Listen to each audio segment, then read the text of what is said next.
வணக்கம் நேர்களே. நேற்று பௌர்ணமி அன்னைக்கு வீட்டில் சத்யநாராயணர் பூஜை பண்ணாங்க. அதை பற்றின ஒரு வீடியோ தான் இது. அதை உங்கள்கிட்ட ஷேர் பண்ணிக்கணும்னு நினைக்கிறேன்.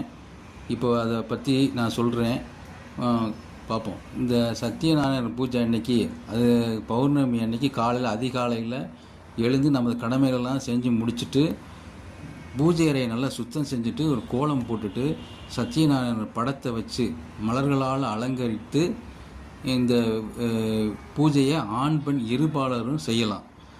தன் உறவினர்கள் சிநேகிதர்கள் கூட சேர்ந்து சேர்ந்து இந்த பூஜையை செஞ்சால் மிகவும் விசேஷம். இந்த பூஜைக்கு வாழைப்பழம், பசும்பால், நெய், கோதுமை ரவை, சர்க்கரை இவை 5ஐயும் சம விகிதத்தில் எடுத்து கலந்து சுவாமிக்கு நிவேதிப்பது விசேஷம்.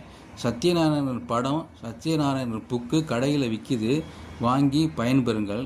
இந்த சத்யநாராயணர் விரதத்தை நல்லபடியாக இருந்து விரதம் இருப்பவர்களுக்கு அவருடைய விருப்பங்கள் கண்டிப்பாக நிறைவேறும். இது திண்ணம்.